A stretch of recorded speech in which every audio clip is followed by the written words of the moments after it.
Rápido a la contra, el balón es buenísimo por dentro.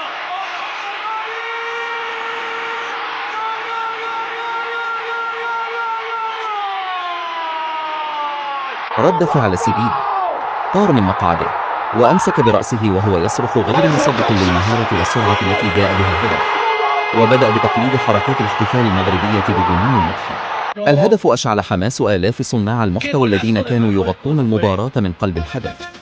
في ثوان على الجانب البرازيلي كانت الأجواء أشبه بمأدبة بكاء وصدمة غير مستوعبة. المؤثرون البرازيليون الكبار بدأت ملامحهم تتغير من الثقة المفرطة إلى الذهول، كانوا يحللون ببرود، وفجأة سكت الجميع مع ضغط الأسود والهدف الأول على الجانب البرازيلي. كانت الأجواء أشبه بمأدبة بكاء وصدمة غير مستوعبة، وبعضهم بدأ يصرخ بغضب على الجميع.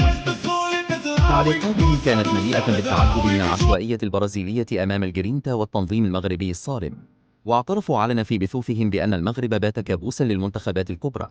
كانت الليلة ليلة فخر واعتزاز. دقيقة، هذا اللاعب أبو عدي أو أبو عدي، أنا ما أعرف شو اسم هذا اللاعب، لكن قسما بالله هذا أفضل لاعب في المباراة.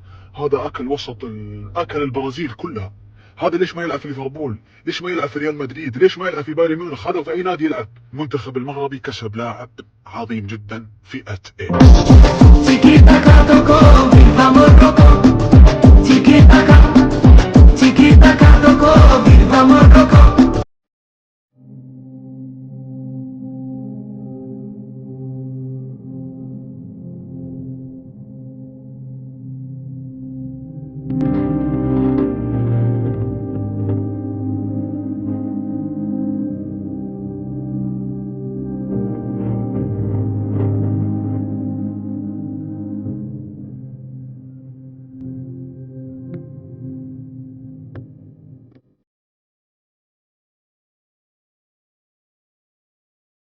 لتحليل: أجمع مؤثر العرب على أن شخصية الأسود فرضت نفسها، وأن الفوز لم يكن ضربة حظ بل هو استمرار لملحمة المونديال.